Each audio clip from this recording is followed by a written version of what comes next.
Hello friends. तो आज हम करेंगे हिंदी साहित्य का इतिहास शुरू।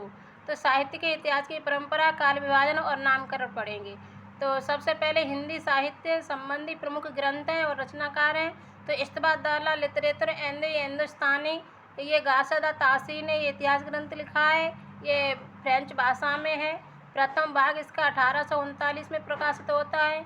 दूसरा भाग 1847 में प्रकाशित होता है और इसका जो दूसरा संस्करण है ये 1871 में प्रकाशित होता है। ये TGT 2021 में पूछा हुआ प्रश्न है ये कि दूसरा संस्करण कब प्रकाशित होता है। तो 1871 ईस्वी में प्रकाशित होता है। शिव सिंह सरोज लिखते हैं 1883 ईस्वी में। शिव सिंह सरोज नाम से शिव सिंह सेंगर लिखते हैं।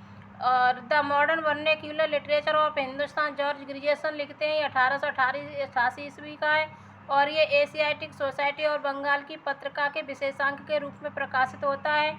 मिश्र बंधु विनोद 4 भाग में मिश्र बंधु लिखते हैं और मिश्र बंधुओं में आते हैं गणेश बिहारी मिश्र, श्याम बिहारी मिश्र, सुखदेव बिहारी मिश्र। ये तीनों भाई हैं और तीनों भाई मिलकर के मिश्र बंधु विनोद लिखते हैं 4 भाग में। तो ये परीक्षा में पूछा जाता है। तीनों भाइयों के नाम दे दिए जाते हैं। चौथा एक नाम और बाहर से दे दिया जाता है और पूछा जाता है इनमें से कौन मिश्र बंधु नहीं है, जिन्होंने मिश्र बंधु विनोद नहीं लिखा। तो इसी तरह से प्रश्न पूछा जाता है। फ्रेंड्स ध्यान रखना। और ये प्रथम 3 भाग इसके 1913 में प्रकाशित होते हैं और चतुर्थ भाग 1934 में प्रकाशित होता है। हिंदी साहित्य का इतिहास नागरी प्रचारणी सभा द्वारा प्रकाशित हिंदी शब्द सागर की भूमिका के रूप में 1921 में प्रकाशित होता है और ये रामचंद्र शुक्ल लिखते हैं। संशोधित संवर्धित रूप 1940 में प्रकाशित होता है और ये पूछा जाता है, ये रामचंद्र शुक्ल का जो इतिहास है ना, ये पूछा जाता है। हिंदी साहित्य की भूमिका हजारी प्रसाद द्विवेदी लिखते हैं 1940 ईस्वी में और हिंदी साहित्य का आदिकाल 1952 ईस्वी में हजारी प्रसाद द्विवेदी लिखते हैं। और एक और साहित्य ग्रंथ लिखते हैं, वो है हिंदी साहित्य का उद्भव और विकास। वो भी 1952 या 53 दोनों सर मिल जाता है उसका। कहीं कहीं 1952 मिलता है, कहीं कहीं 1953 मिलता है। तो हजारी प्रसाद द्विवेदी के ये तीनों ग्रंथ हैं। और हिंदी साहित्य का आलोचनात्मक इतिहास 1938 ईस्वी में डॉक्टर रामकुमार वर्मा लिखते हैं। ये संपूर्ण ग्रंथ 7 प्रकरणों में विभक्त है। तो परीक्षा पूछा जाता है कितने प्रकरणों में विभक्त है रामकुमार वर्मा का इतिहास ग्रंथ। तो ये है 7 प्रकरणों में विभक्त। हिंदी साहित्य संपादित धीरेन्द्र वर्मा है। हिंदी साहित्य का बृहत इतिहास नागरी प्रचारणी सभा द्वारा प्रकाशित हुआ और ये 16 भाषाओं में प्रस्तुत करने की योजना है। हिंदी काव्यधारा 1944 ईस्वी में राहुल सांकृत्य लिखते हैं। हिंदी साहित्य का इतिहास संपादक डॉक्टर नगेंद्र हैं। हिंदी साहित्य का वैज्ञानिक इतिहास गणपत चंद्र गुप्त लिखते हैं। हिंदी साहित्य का अतीत 2 भाग में विश्वनाथ प्रसाद मिश्र लिखते हैं और ये हमको मिला है, हमने जब पढ़े थे तो कहीं मिला तो हमने इसको यहाँ नोट डाउन किया है। हिंदी काव्य संग्रह महेश दत्त शुक्ल 1873 ईस्वी में लिखते हैं और ये नवल किशोर प्रेस लखनऊ से प्रकाशित होता है। ये भी पूछ लिया जाता है। और आगे है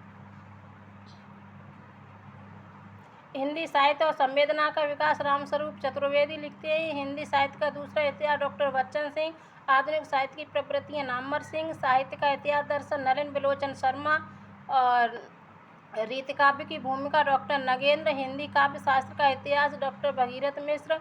हिंदी साहित्य युग एवं प्रवृत्तियाँ शिव कुमार शर्मा। हिंदी साहित्य 20वीं शताब्दी नंदुलारे वाजपेयी। आधुनिक साहित्य नंदुलारे वाजपेयी। हिंदी साहित्य एक आधुनिक परिदृश्यज्ञ। हिंदी भाषा का विकास 1924 ईस्वी श्याम सुंदर दास। हिंदी भाषा और साहित्य 1930 ईस्वी श्याम सुंदर दास। हिंदी साहित्य का इतिहास डॉक्टर रमाशंकर शुक्ल रसाल। हिंदी साहित्य का विवेचनात्मक इतिहास डॉक्टर सूर्यकांत शास्त्री। हिंदी भाषा उद्भव और विकास Uday Narayan Tiwari. Sketch of Hindi literature, ये अंग्रेजी में लिखते हैं 1918 ईस्वी में पादरी एडसन ग्रिप्स लिखते हैं इसको। ए हिस्ट्री ऑफ हिंदी लिटरेचर, ये लिखते हैं पादरी FEK।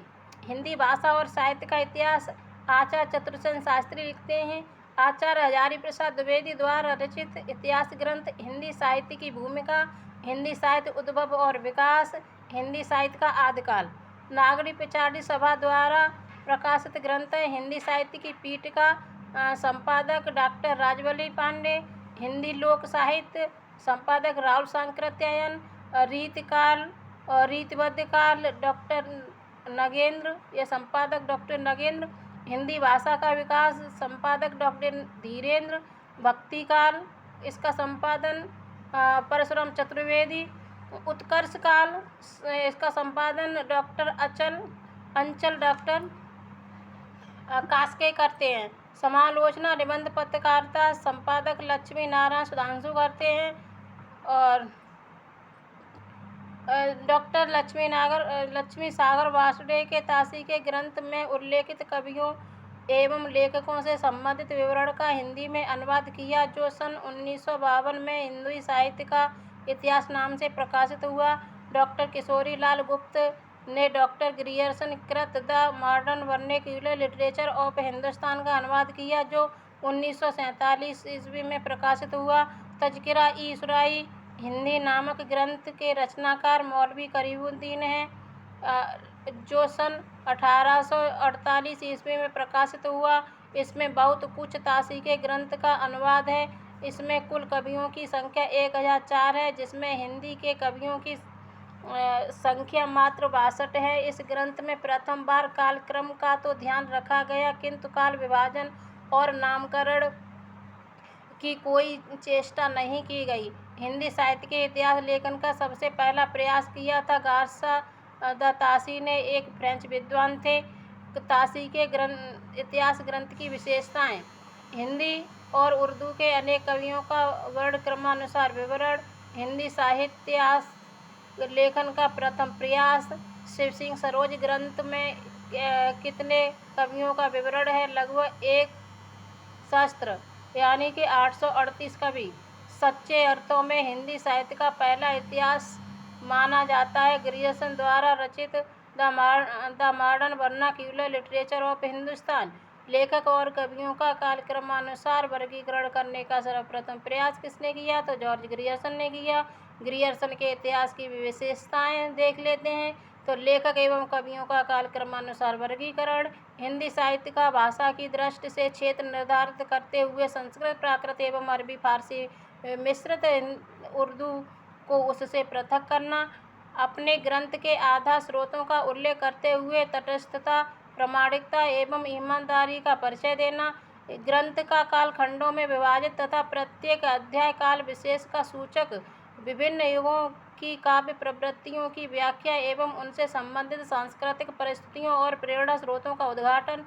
हिंदी साहित्य के विकास क्रम का निर्धारण चारण काव्य, धार्मिक काव्य, प्रेम काव्य, दरबारी काव्य के रूप में करना। 16वीं 17वीं शताब्दी के युग भक्ति काल को हिंदी काव्य का स्वर्ण युग मानना। भक्ति काल को हिंदी काव्य का स्वर्ण युग सर्वप्रथम किसने माना? तो जॉर्ज ग्रियर्सन ने माना। मिश्र बंधु विनोद में मिश्र बंधुओं के कितने कवियों का विवरण दिया है? तो लगभग 5000 कवि, यानी कि 4591 कवि। मिश्र बंधु विनोद का प्रमुख वैशिष्ट्य है कवियों के विवरण के साथ साथ साहित्य के विविध अंगों पर प्रकाश डालना, अनेक अज्ञात कवियों के साहित्यिक महत्व को स्पष्ट करने का प्रयास करना, कवियों का सापेक्षिक महत्व निर्धारित करने हेतु उनकी श्रेणियां बनाना। साहित्य को जनता की चित्तवृत्ति का समुचित प्रतिबिंब किसने किया? तो आचार्य रामचंद्र शुक्ल ने किया। पूरे भक्ति काल को 4 भागों या शाखाओं में बांटकर उसे शुद्ध दार्शनिक एवं धार्मिक आधार पर प्रतिष्ठित सर्वप्रथम किसने किया? तो आचार्य रामचंद्र शुक्ल ने किया। तो आचार्य रामचंद्र शुक्ल भक्ति को दार्शनिक एवं धार्मिक आधार पर 4 भागों में विभक्त किए हैं। निर्गुण काव्य धारा, ज्ञानाश्रयी या प्रेमाश्रयी शाखा, सगुण धारा, राम भक्त शाखा या कृष्ण भक्त शाखा। आचार्य रामचंद्र शुक्ल के इतिहास की प्रमुख विशेषताएं: कवियों और साहित्यकारों के जीवन चरित्र संबंधी इतिवृत्ति के स्थान पर उनकी रचनाओं का साहित्यिक मूल्यांकन करना। इसके किसने से केशवदास को अलंकारवादी प्रवृत्ति। तो फ्रेंड्स ऊपर यहाँ तक है ना, यहीं तक आज हम करते हैं, फिर अगले वीडियो में करेंगे। तो फ्रेंड्स आज हम इसको यहीं पे स्टॉप करते हैं। वीडियो काफ़ी लंबा हो जाएगा, 10 मिनट का वीडियो बन चुका है। तो अगर वीडियो पसंद आया तो लाइक करें, शेयर करें, कमेंट में ज़रूर बताएं और प्रतिदिन वीडियो पाने के लिए चैनल को सब्सक्राइब कर लें और बेल आइकन दबा दें। धन्यवाद।